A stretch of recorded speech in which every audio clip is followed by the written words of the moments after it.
గతంలో ఎమ్మెల్యేగాను మినిస్టర్గాను ఎన్నో పనులు చేయడం జరిగింది. కాంగ్రెస్ పార్టీ అంటే ప్రజల కోసం ఏర్పడ్డ పార్టీ. అదే బీఆర్ఎస్ పార్టీ అయితే కార్యకర్తల కోసం ఏర్పడ్డ పార్టీ. ఎందుకోసమంటే కాంగ్రెస్ పార్టీ అరిచేతిలో పెడుతుంది ఏదన్నా కానీ కార్యక్రమాల మన ముఖ్య పథకాలు మనం హాయిగా తినచ్చు. కేసీఆర్ ప్రభుత్వం ఎక్కడ పెడుతుంది, మోచేతికి పెడుతుంది. ఎవరికి అందది అని ఎవరు వినలేరు. అర్థమైంది కదా అందరికీ. అవి మనకు చూపించడానికి పనిచేస్తాయి కానీ చేయడానికి ఎట్టి పరిస్థితిలో ఎవరికి ఉపయోగపడేది కాదు.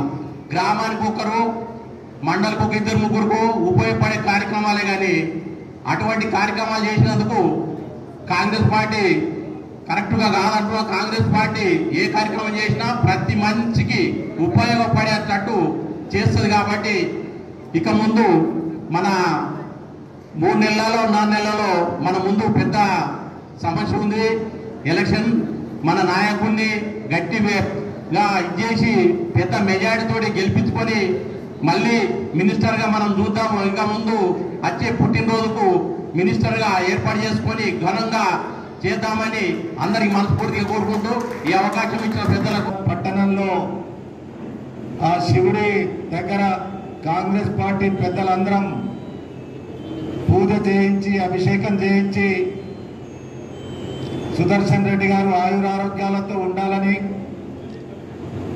ఇప్పటి వరకు మనకు ఆయన సేవ చేస్తున్నారో ఈ ప్రాంతానికి, జిల్లాకు, తెలంగాణ రాష్ట్రానికి ఇంకా సేవ చేయాలని అందరం ఆ దేవుణ్ణి ప్రార్థించుకున్నాం.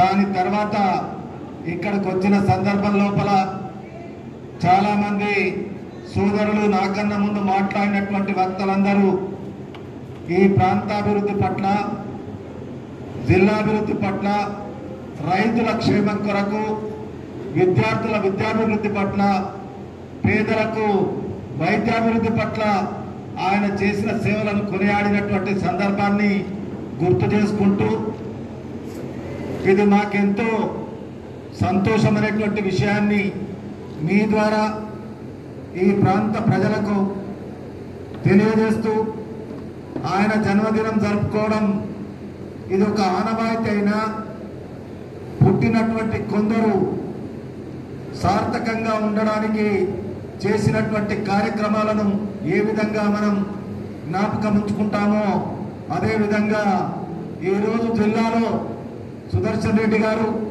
ఒక క్రమశిక్షణ కలిగినటువంటి వ్యక్తి.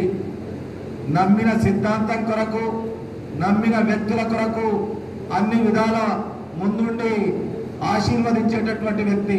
అందుకొరకే ఈరోజు జిల్లా వ్యాప్తంగా అటు బాన్స్వాడ నియోజకవర్గం, ఆర్మూర్ నియోజకవర్గం, రూరల్ నియోజకవర్గం, నిజామాబాద్ అర్బన్ నియోజకవర్గం, ఆయన సొంత నియోజకవర్గంలో కూడా జన్మదినాన్ని మనం జరుపుకుంటున్నటువంటి విషయాన్ని వేరుగా చెప్పకుండా ఒక 2 విషయాలు మీ దృష్టికి తీసుకొస్తాను. చాలామంది మాట్లాడుతూ సుదర్శన్ రెడ్డి గారు రేపటి ఎన్నికల్లో నిలబడి శాసనసభ్యుడిగా గెలిచి మళ్ళీ రాష్ట్ర స్థాయిలో కాంగ్రెస్ ప్రభుత్వం ఏర్పడితే అందులో మంత్రిగా ఉండాలనేటువంటి మాట చెప్పినటువంటి వ్యక్తులందరూ దానికి ఒక అడుగు ముందుకేస్తూ మనం అనుకున్నట్టుగా నాకున్న అనుభవంతో ఆయన ఒక మంత్రిగా కావడానికే కాల్సుమా అనేక మంది ఈ రాష్ట్రంలో రాష్ట్ర ప్రభుత్వాన్ని నడిపించడానికి ముందుకు నడిపిస్తున్నటువంటి నాయకుడుగా కరీంనగర్, ఆదిలాబాద్, నిజామాబాద్ జిల్లాలకు ఈరోజు 3 జిల్లాలకు ఇన్ఛార్జిగా ఉండి రేపు ఈ రాష్ట్రంలో కాంగ్రెస్ పార్టీ ఏర్పడడానికి ఆయన చేస్తున్నటువంటి కృషి ఆ భగవంతుడిని ప్రార్థిస్తూ ఆయనకు భగవంతుడు ఆయుర ఆరోగ్యాలతో పాటు మనమందరం ఆయన మాట ఉన్నామనేటువంటి విషయాన్ని తెలియజేయాలనేటువంటి మాట కోరుకుంటూ ఆ దేవుణ్ణి ప్రార్థిస్తూ మనమందరం కలిసికట్టుగా రాబోయే ఎన్నికల్లో ముందు నడుస్తాం. కాంగ్రెస్ పార్టీని రేవంత్ రెడ్డి గారి నాయకత్వాన్ని అధికారంలోకి తీసుకొద్దామనేటువంటి ఈ 2 మాటలతో చాలా మంది యువకులు చాలా విషయాలు చెప్పారు. మీతో కోరుకుంటున్నాను, కాంగ్రెస్ పార్టీ ఇలా అధికారంలో ఉన్నా లేకున్నా కాంగ్రెస్ పార్టీ చెప్పేటటువంటి అంశాలు ఏవైతే ఉన్నాయో నా మహిళా సోదరులు ఇక్కడ ఉన్నారు, ఇక్కడ ఉన్న వాళ్ళందరం కూడా ప్రతి ఇంటికి లాభం జరిగేటటువంటిది 500కే ఒక గ్యాస్ సిలిండర్ ఇస్తామనేటువంటి మాట కాంగ్రెస్ ప్రభుత్వం చెప్పుకున్నటువంటి సందర్భాన్ని అదొకటే మాట ఇంటింటికి తీసుకుపోవలసినటువంటి బాధ్యత ఈ రోజు సుదర్శన్ రెడ్డి గారి జన్మదినం రోజు మనం ప్రతి ఇంటిలో ఈ మాటను చేరవేయాల్సినటువంటి బాధ్యత మన మీద ఉంది. నేను వేరే విషయాల్లోకి పోకుండా పత్రికేయ సోదరులకు వారికి చేతులెత్తి దండం పెడుతున్న electronic print media Congress party అంశాన్ని, కాంగ్రెస్ పార్టీ కార్యక్రమాలను కాంగ్రెస్ పార్టీ ఏ మాట అయితే చెప్పుతుందో ఆ మాట అమలు చేస్తుంది. సుదర్శన్ రెడ్డి గారు ఏ మాట అయితే ఎస్ అంటాడో అది ఈ ప్రాంతాల్లో అమలు జరిగిందనేటువంటి విషయాన్ని రాయవలసిందిగా కోరుకుంటూ మీకు నమస్కారం చేస్తూ సెలవు తీసుకుంటున్నాను. మా నాయకుడు పెద్దలు సుదర్శన్ రెడ్డి గారి యొక్క జన్మదినాన్ని పురస్కరించుకొని మనందరం ఇక్కడ సమావేశం ఏర్పాటు చేసుకోవడం చాలా సంతోషంగా ఉంది. ఎందుకంటే ఎప్పుడే కానీ పెద్దలు సుదర్శన్ రెడ్డి గారు ఉన్నప్పుడు మనం కార్యక్రమాలు ఏర్పాటు చేస్తూ ఉంటాం. కానీ ఈరోజు పెద్దలు మన నాయకుడు, మన ప్రియతమ నాయకుడు సుదర్శన్ రెడ్డి గారు లేకున్నప్పటికీ, ఆయన హైదరాబాద్లో ఉన్నప్పటికీ మనం స్వయాన కార్యక్రమాన్ని ఏర్పాటు చేయడం చాలా సంతోషించాల్సిన విషయం. ఎందుకంటే ఆయన ఉండి చేసింది వేరు, ఆయన లేకుండా మనం చేసింది అభిమానంతో చేసినట్టుగా అగపడుతుంది. కనుక ఈ రోజు చేసిన ఈ బర్త్డేకు యొక్క జన్మదినానికి చాలా ప్రాముఖ్యత ఉందనేసి సందర్భంగా తెలియజేస్తా ఉన్నాను. ఎందుకంటే అందరూ పెద్దలు చాలా భక్తులు చాలా మాట్లాడారు. తారిగా చెప్పినట్టుగా ఉదయం 7:30 నుండి కార్యక్రమాలు మొదలు పెట్టాం. ఉదయం నీలకంఠేశ్వర ఆలయం, ఇంకా వేరే స్కూల్స్ లో కార్యక్రమం, మళ్ళీ కాంగ్రెస్ భవన్, ఇక్కడికి వచ్చాము. ఇటు నుండి రెంజల్ ఎడపల్లి భోజనం వెళ్ళాల్సింది. కాబట్టి మేము ఎక్కువ మాట్లాడకుండా అందరూ చక్కగా వివరించారు. ఏది ఏమైనా కొందరికి అపోహ, పెద్దలు సుదర్శన్ రెడ్డి గారు చేస్తాడా చేయాలా అనేసి. సుదర్శన్ రెడ్డి గారే ఇక్కడ అభ్యర్థి, సుదర్శన్ రెడ్డి గారే కాంటాక్ట్ చేస్తారు. తప్పకుండా వారు చేయాల్సిందని వారికి సూచించాం.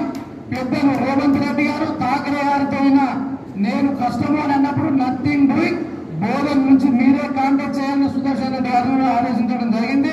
వారే ఈ ప్రాంతానికి అభ్యర్థి కనుక దయచేసి మనం ఏ విధంగా అయితే ఈ రోజు ఆయన లేకుండా మనం చక్కగా సమావేశం అయ్యామో, ఈ రోజు నుండి రేపటి ఎన్నికలు జరిగే రోజు వరకు కూడా కాంగ్రెస్ పార్టీ తీసుకున్న నిర్ణయాలు, ప్రియాంక గాంధీ గారు కూడా వచ్చి కొన్ని అనౌన్స్ చేసేట్టున్నాయి, రాహుల్ గాంధీ కూడా అనౌన్స్ చేశారు, ప్రియాంక గాంధీ కూడా అనౌన్స్ చేసినటువంటి స్కీమ్స్ అన్నింటినీ మనం ప్రజల్లోకి తీసుకెళ్లాల్సిన బాధ్యత ఉంది.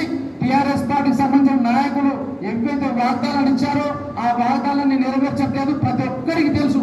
కానీ మనం ఇక్కడ అన్నదమ్ములా కూర్చున్నాం కాబట్టి ఒకరికొకరు చెప్పుకునే విధంగా స్పీచ్లో మాట్లాడుతున్నాం. కానీ ప్రతి ఒక్కరు ఉదయాన్నే పేపర్ చూస్తున్నారు, సాయంత్రం టీవీ చూస్తున్నారు, ప్రతి ఒక్కరు వాట్సాప్ చూస్తున్నారు. కనుక ప్రతి విషయం క్షుణ్ణంగా తెలుసు. ఉదాహరణకి ఈ రోజు ఈ రాష్ట్రంలో ఇంత విచ్చలడ వర్షాలు కురిసి కామారెడ్డి జిల్లా, నిజామాబాద్ జిల్లా రైతాంగం అంతా కష్టపడితే ఈ రాష్ట్ర మంత్రి అయిన ప్రశాంత్ రెడ్డి గారు కానివ్వండి, పక్క జిల్లా నాయకుడు స్పీకర్ పోచారం శ్రీనివాస్ రెడ్డి కానివ్వండి, జిల్లా కలెక్టర్ల నుంచి రివ్యూ చేసిన పాపన పోలేదు. కింది స్థాయి వాళ్ళని పిలిచి ఎంతెంత నష్టం జరిగిందని ఒక 30,000 అంచనేసి రాష్ట్ర ప్రభుత్వానికి నివేదికలు పంపడం జరిగింది. చాలా సిగ్గుచేటు. ఈ రాష్ట్ర చరిత్రలో ఈ జిల్లాలో ఉన్న నాయకులకు రివ్యూలు అనేవి లేవు, తెలియవు. అధికారులకు ఏదో చెప్పేసి తూతు మంత్రంగా రిపోర్ట్స్ పంపుతా ఉన్నారు. మన పార్టీ అధికారం ఉన్నప్పుడు ఏ చిన్న సమ్మె వచ్చినా, రైతు కష్టం వచ్చినా, వర్షాలు ఎక్కబడినా మనం జిల్లా కలెక్టర్తో జిల్లా కలెక్టర్లో రివ్యూలు పెట్టి ఆ రివ్యూల ద్వారా రాష్ట్ర ప్రభుత్వానికి సంబంధించిన రిపోర్ట్స్ పంపి చీఫ్ సెక్రటరీకి పంపి ఆ రిపోర్ట్స్ ముఖ్యమంత్రి ద్వారా ప్రాబ్లమ్ సాల్వ్ చేశారు. ఈ రోజు రైతాంగం నష్టపోయిన ఒక్క కనీసం నష్టపరిహారం చెల్లిద్దామనే ఆలోచన కూడా లేకుండా ఉంది ఈ ప్రభుత్వానికి. దయచేసి చెప్పుకుంటా పోతే చాలా ఉన్నాయి. ఈ విషయాలన్నీ మీకు తెలిసినాయి. కనుక రానున్న రోజుల్లో భవిష్యత్తులో కాంగ్రెస్ పార్టీని దీపించాల్సిన అవసరం మీరు కాకుండా మీ కుటుంబ సభ్యులు, మీ బంధువులు, మీ మిత్రులము, మనం ఎక్కడో రోడ్డు దగ్గర టీ తాగుతాం, లేదా బస్ ఎక్కడానికి వెళ్తాం, లేదా పెళ్లిలోకి వెళ్తాం, ఎక్కడ పోయినా కేవలం కాంగ్రెస్ పార్టీలో చర్చ జరగాలనేసి మీ అందరికీ శిరస్సు వంచి నమస్కరిస్తా ఉన్నాను. ఎందుకంటే రోజుల్లో ఇంకా ఏదన్నా అటు ఇటు ఒడిదుడుకులు జరిగితే ఇక ఈ రాష్ట్రంలో మనం కోరుకునే పరిస్థితి ఉండదు. ఉద్యోగాలు లేవు, నిరుద్యోగంతో విద్యలో రోడ్ల మీద పడతా ఉన్నారు విద్యార్థులు. నిన్నగాక మన నిజామాబాద్లో జాబ్ బేరాలు బట్టి 6,000 మంది విద్యార్థులు పాపం చలిలో వర్షంలో తడుచుకుంటా వస్తే 60 మందిని సెలెక్ట్ చేసి 35 మందికో 40 మందికో ప్రొసీడింగ్స్ ఇచ్చారు వాళ్ళని జాయిన్ కామని చెప్పి. ఇక వాటిని కూడా వాళ్ళు జాయిన్ చేసుకోలే. కనుక ఈ విధంగా ఈ ఉమ్మడి జిల్లాకు సంబంధించి ఎంప్లాయ్మెంట్ సుమారు 98,000 మంది నిరుద్యోగులు ఎన్రోల్మెంట్ చేసుకుని ఉన్నారు. కానీ ఉద్యోగాలు లేవు. ఉద్యోగాల ఖాళీలు చాలా ఉన్నాయి, కానీ ఉద్యోగాలు నింపట్లేరు. కనుక దయచేసి రానున్న రోజుల్లో కాంగ్రెస్ పార్టీని దీవించాలా. పెద్దలు సుదర్శన్ రెడ్డి గారి నాయకత్వాన ఈ జిల్లా టైర్ గారు చెప్పినట్టుగా ఈ మధ్యకాలంలో సుదర్శన్ గారు పక్క జిల్లాలో తిరుగుతారు. ఎందుకంటే వారికి ఇన్ఛార్జ్ ఇచ్చారు. ఆదిలాబాద్ జిల్లా, కరీంనగర్ జిల్లా, నిజామాబాద్ ఉమ్మడి జిల్లాతో పాటు అన్ని ఇన్ఛార్జ్ ఇచ్చారని వారు ఆ ప్రాంతంలో పర్యటించాలా. ఇక్కడనే మనమే స్వతహాగా సుదర్శన్ రెడ్డి అనుకొని మనం కార్యక్రమాలు చేపడితే ఈరోజు సత్యంగా చాలా సంతోషం. మొత్తం గ్లోబల్ కాన్సర్ కాకుండా నిజామాబాద్ జిల్లాలో కార్యక్రమాలు జరుగుతాయి. కానీ దానికి సుదర్శన్ రెడ్డి గారు లేరు. అయినా ఆయన మీద అభిమానంతో చేస్తున్నాం. ఈ అభిమానాన్ని కూడా ఎన్నికల్లో మీరందరూ చాటు చెప్పాలని కోరుకుంటూ సెలవు తీసుకుంటారు. జై హింద్, జై కాంగ్రెస్. ప్రతి సంవత్సరము ఎక్కడో ఒక దగ్గర జరుపుకుంటూనే ఉన్నాం. ఈ రోజు ఇక్కడ జరుపుకోవడం సాగుగా రావడానికి ప్రయత్నం చేసినప్పటికీ కొంచెము కళ్ళు రావడం జరిగిందని చెప్పేసి రాకపోవడం, ఎందుకంటే అందరు కలుస్తారు, అందరికి ఎవరికి ఇబ్బంది రావద్దని చెప్పేసి రాలేదు. దాన్ని అందరూ మనం మన్నించాలా. మనం అందరూ కూడా కోరుకునేది ఏంటంటే మన ప్రీతమ నాయకులు మన చేసే సేవలు దాదాపుగా 15 సంవత్సరాలు నిరంతరంగా చేయడం జరిగింది. ప్రతి గ్రామంలో ప్రతి దగ్గర అభివృద్ధి కార్యక్రమాలు అనేవి ఇప్పటికి కూడా కనబడుతూ ఉంటాయి. కాబట్టి ఈ 10 సంవత్సరాల నుంచి, ఈ 9 సంవత్సరాల నుంచి ఎవరైతే టీఆర్ఎస్ ప్రభుత్వంలో నాయకత్వంలో ఎటువంటి అభివృద్ధి జరగలేదు, ఏదన్నా అభివృద్ధి జరిగిందంటే టీఆర్ఎస్ నాయకులకు అభివృద్ధి జరిగింది తప్ప అటు కల్లకుంట కుటుంబానికి అభివృద్ధి జరిగింది, ఎమ్మెల్యేలకు అభివృద్ధి జరిగింది, వాళ్ళ ముఖ్య నాయకులకి అభివృద్ధి జరిగింది. కానీ ఏ నిరుపేద కుటుంబానికి అభివృద్ధి అనేది జరగలేదు. దాన్ని అందరూ మనం గమనించాలా. దళిత బంధు కానీ, బీసీ బంధు కానీ, మైనార్టీ బంధు కానీ అది ఎవరికి ఉపయోగపడేది కాదు, అందరికీ మభ్యపెట్టడానికి ప్రయత్నం చేస్తుంది ఈ టీఆర్ఎస్ ప్రభుత్వం అని చెప్పేసి ఈ సందర్భంగా మీ అందరినీ కోరుకుంటున్నాను. ఎందుకంటే గతంలో మనం ఒకసారి ఆలోచించుకోవాలి. ఇందిరమ్మ ఇల్లు వచ్చినా కాంగ్రెస్ పార్టీ ఇచ్చింది, ఇందిరమ్మ ప్లాట్ ఇచ్చినా కాంగ్రెస్ పార్టీ ఇచ్చింది, రోడ్లు వేయించినా కాంగ్రెస్ పార్టీ ఇచ్చింది, వాటర్ ట్యాంకులు కట్టినా కాంగ్రెస్ పార్టీ ఇచ్చింది, బోర్డు బావుల్లో ఇచ్చినా కాంగ్రెస్ పార్టీ ఇచ్చింది, రుణమాఫీ చేసింది ఒకటేసారి ఏకకాలంలో రాజశేఖర రెడ్డి గారు.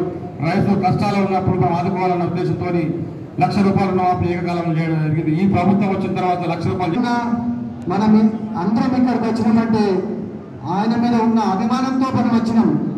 ఎందుకంటే ఆయన ఆ భగవంతుడు ఆయనను పుట్టించిండంటే ప్రజల కోసమే పుట్టించిండు సుదర్శన్ రెడ్డి గారిని. హార్నిషాలు ఆయన ప్రజలు ఏం చేస్తుండ్రు, రైతులు ఏం చేస్తుండ్రు, విద్యార్థులు ఏం చేస్తున్నారు, చదువు బాగుందా, ఇక్కడ స్కూల్ బాగుందా, మరియు వైద్యకు సంబంధించింది హాస్పిటల్స్ బాగున్నాయంటే ఆ నిమిషాలు తన కోసం కాకుండా ప్రజల కోసమే ఆ భగవంతుడు ఆయనను పుట్టించిండు. కాబట్టి ఈరోజు మనమందరం సంతోషంగా ఇక్కడ ఆయన యొక్క జన్మదినాన్ని పురస్కరించుకొని మన కేక్ కట్ చేసుకున్నాం. ఇక్కడికి వచ్చినటువంటి పెద్దలందరికీ ఇక్కడికి వచ్చినామంటే శుభదినం. ఎందుకంటే ఫస్ట్ నేనెవరో మీకు చెప్పాలి. కాబట్టి నేను నవీపేట్ వాస్తవులు అయినటువంటి బుడ్డ హనుమంత్ గారి మమ్మల్ని, సాయిరెడ్డి గారి కుమార్ని, సంజీవ రెడ్డి, ఇక్కడ భారతీయ కేబుల్ ఆపరేటర్ని. ఈరోజు మన నాయకుడు ప్రొద్దుటూరు సుదర్శన్ రెడ్డి గారు మాజీ మంత్రులు మరియు పుట్టినరోజు సందర్భంగా మనమందరము ఈరోజు ఇక్కడికి వచ్చినాము.